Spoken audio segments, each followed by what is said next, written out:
Bonjour, bienvenue à tous dans cette toute première vidéo de la chaîne. Alors pour cette première vidéo, nous allons donc parler du premier projet qui va nous occuper pendant quelques temps. Et j'ai longtemps cherché une manière de présenter ça de manière un petit peu originale. Écoutez, sans plus attendre, on va découvrir ensemble tout de suite la marque du premier projet que nous allons découvrir. Chérie, tu prêtes ta sensible. Allez, tu prêtes ta sensible. Allez, tu me la prêtes et je te fais la méduse. Ah, et maintenant, la moule géante. Et là, le rouleau de printemps. Et voilà la chenille. Voilà la chenille. Voilà la chenille. Voilà la chenille.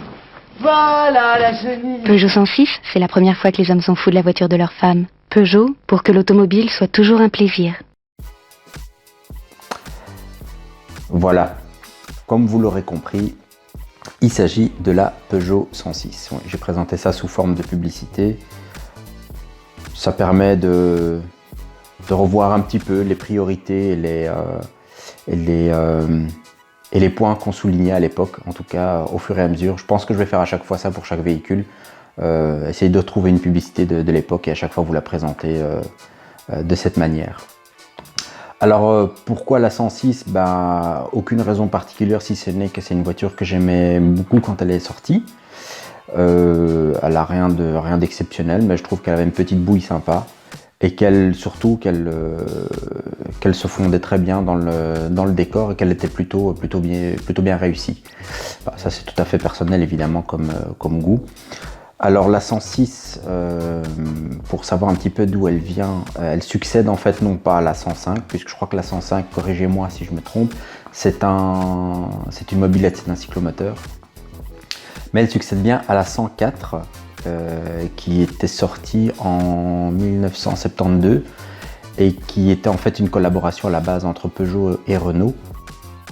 Et en fait, bon, pour ceux qui ne savent pas ce que c'est que la 104, c'est ça. Et encore ça. Et la version sportive qui aussi était sortie, la 104 ZS. Elle est sortie donc en 72 sous forme de berline. Et elle a évolué au fur et à mesure des années jusqu'à prendre sa retraite en 89, je crois. Personnellement, je n'ai pas de souvenir de cette voiture. Ici en Belgique, je pense pas qu'on en avait beaucoup.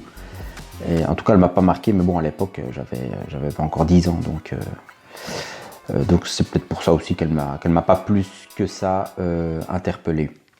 Et c'est après qu'en 91 que la 106 est sortie, donc la phase 1,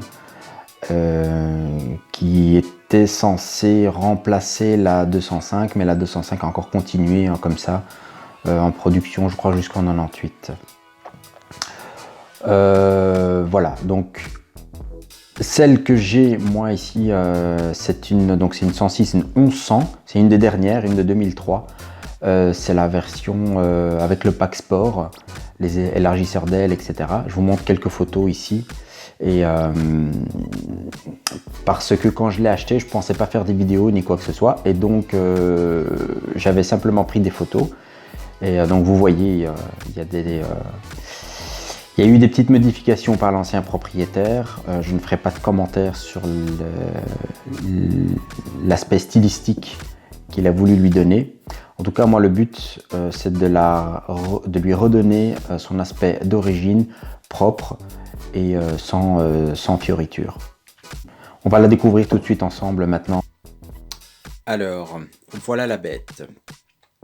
Donc, comme vous pouvez le constater, j'avais déjà commencé à travailler dessus, notamment sur le train avant. Il faut savoir que c'est une voiture que j'ai été chercher en Allemagne. Et elle est revenue par la route, tout s'est bien passé, hormis que le train avant était complètement naze, dans le sens où l'écardan il dansait tout seul, les biellettes de la barre stabilisatrice étaient aussi dans le même état. Les freins, n'en parlons pas, et les pneus étaient pratiquement slick. Donc, j'étais pas très rassuré, mais elle a fait ses 400 bornes sans problème. Pour ce qui est de la voiture en elle-même, il s'agit donc d'une 1100 60 chevaux. Il s'agit d'un modèle de 2003, donc les dernières qui sont sorties, si je dis pas de bêtises, avec une injection multipoint.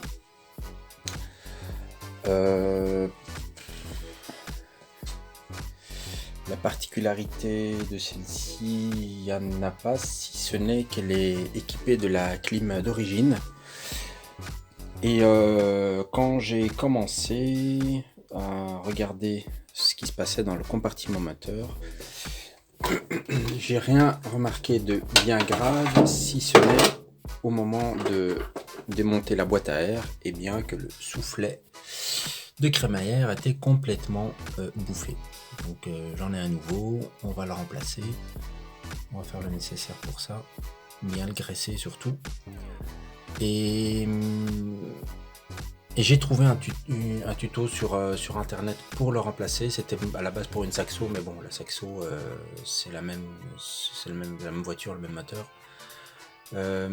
Si ça vous intéresse, je vous le mettrai en lien pour pouvoir le télécharger. Qu'est-ce que nous allons faire d'autre au niveau moteur? Je suis en remplacer le cache-soupape ici qui est complètement bouffé. L'alternateur qui a rendu l'âme. Quelques jours après que je sois arrivé. On en profitera pour changer la courroie d'accessoires. Et on fera toutes les vidanges nécessaires. L'huile, moteur, boîte, etc. Alors boîte, en fait elle est déjà vidangée. J'ai fait la connerie quand j'ai retiré le cardan à droite de tirer d'un coup sec, parce que je pensais, comme je ne connais pas bien la 106, je connais mieux les 205, je pensais qu'ils étaient équipés d'un intermédiaire. Et en fait non. Je sais pas si vous voyez là, voilà le trou. Une fois que vous avez retiré le boulon du cardan et celui de la barre du triangle de suspension, en fait le cardan il vient tout seul. Faut même pas forcer, mais je m'y attendais pas, donc du coup toute l'huile de boîte a coulé. Donc j'espère que je pourrai dévisser le bouchon de remplissage, parce que toujours préférable de retirer d'abord le bouchon de remplissage avant de vidanger. Parce qu'après on est mal si on n'arrive pas à l'enlever.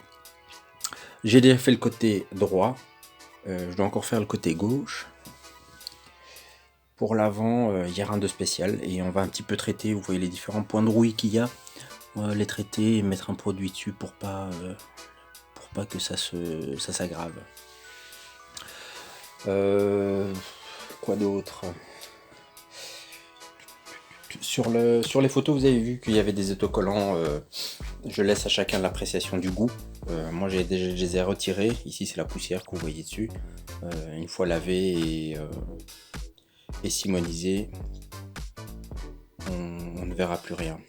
D'ailleurs, mon frère est carrossier et c'est lui qui s'occupera de cette partie-là. D'ailleurs, dans la vidéo d'introduction, j'avais dit qu'il n'y aura pas de tuto, particulièrement parce que je trouve qu'il y en a suffisamment sur internet et que je ne suis pas à la base mécanicien. Mais peut-être qu'en carrosserie, je verrai avec lui. On fera sans doute l'une ou l'autre vidéo sur différents sujets. On ne sait pas encore, je ne sais pas, c'est une idée que je lance comme ça. Si jamais ça vous intéresse, vous voulez des tutos spécifiques par rapport à la carrosserie, dites-le moi en commentaire. Je verrai au fur et à mesure du temps les idées qui viendront, ou proposez-vous des idées pour pouvoir établir une liste qu'on essaiera de développer au fur et à mesure. Qu'est-ce que j'ai déjà fait également? Oui, sur les photos, la trappe ici type aviation, elle est d'origine, hein, donc ça, j'ai absolument rien changé sur cette voiture. Les feux à l'arrière, j'ai remis ceux d'origine. Focus, désolé. Garage pourri, vieille maison, donc pas de place en plus, donc je fais avec les moyens du bord pour le moment. L'essuie-glace il se promenait tout seul, il tenait plus, donc impossible à enlever. Cette pièce elle est vraiment complètement grippée, donc je vais devoir la découper. Voilà les feux d'origine. Les pneus que j'ai déjà remplacés. Et quoi d'autre dans l'ensemble, dans la carrosserie, il n'y a pas grand chose, hein, si ce n'est un bon nettoyage, un bon lavage, le petit becquet d'origine.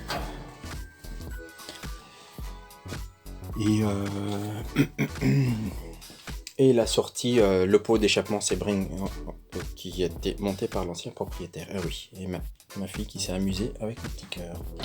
Alors au niveau équipement,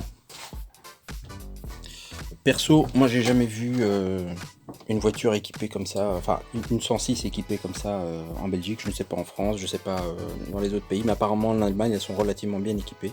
Celle-ci est équipée de 4 airbags, de la direction assistée, du verrouillage central, des vitres électriques, des rétroviseurs électriques. La commande, elle est sur la portière focus, voilà, merci. Passager, conducteur, et de la clim d'origine qui fonctionnait très bien quand je suis venu avec. Et j'ai même pu retrouver un catalogue d'origine tel qu'il s'est trouvé en concession à l'époque. Voilà. Qu'est-ce qu'il faut faire à l'intérieur? À part nettoyer, remplacer le bouton du dégivrage, il ne tient plus. Remplacer la clé également, parce que la télécommande est complètement, je sais pas où je l'ai mise d'ailleurs, là elle est là, elle est complètement bouffée, je sais pas ce que l'ancien propriétaire a fait. Donc voilà. On a déjà la nouvelle clé, il faut la graver et remplacer la puce qu'il y a à l'intérieur. L'ancien propriétaire avait peur de manquer de prise 12 volts, donc il en a rajouté une ici, il en a rajouté une sous le volant, là il y en a deux, donc c'est bon. Je vais pas critiquer, c'est pas trop mal fait, mais bon, voilà, c'est un petit peu, c'est vissé, c'est un petit peu à la barbare, je crois que je vais le laisser comme ça quand même. L'inconvénient quand vous avez des airbags, en tout cas l'airbag passager dans cette voiture, la place dans la boîte à gants, elle est rikiki, hein, elle est vraiment plus rien dedans. Il y avait un petit poste CD Sony, je sais pas ce qu'il vaut, j'ai pas la mise au point, merci. Je sais pas ce qu'il vaut, je sais pas s'il fonctionne correctement parce que sur la route je suis pas venu avec la radio allumée. Et à l'arrière, il y a des housses qui protégeaient les sièges, donc les sièges sont en relativement bon état. Pas déchirés, rien du tout. Absolument rien. Et sur la plage arrière, elle est un petit peu pliée, mais ça c'est à cause des haut-parleurs qui sont mis dessus, ce sont des 6x9. Je pense que c'est lourd, donc ils ont un petit peu, la planche a un petit peu morflé à cause de ça. Voilà. Il n'y a pas de toit ouvrant malheureusement, mais bon. On peut s'en passer. Et elle est relativement peu kilométrée pour son âge, elle a 137 000 km. Et franchement, je suis venu avec, je vous dis par l'autoroute, j'ai fait 400 bornes avec. Et je trouve que c'était un plaisir. Voilà. Donc ça c'est l'état où elle est actuellement. Au moment où j'ai décidé en fait de faire des vidéos. Donc j'avais commencé à démonter. Ici, la suite, je vais démonter le cardan gauche, la biellette de barre stabilisatrice du même côté, vidanger la boîte, en tout cas ce qui reste, essayer en tout cas de l'ouvrir. Et après, la première étape, je commencerai par le moteur, par remplacer ce fameux soufflet de la crémaillère et faire un entretien complet. Tous les filtres, bougies.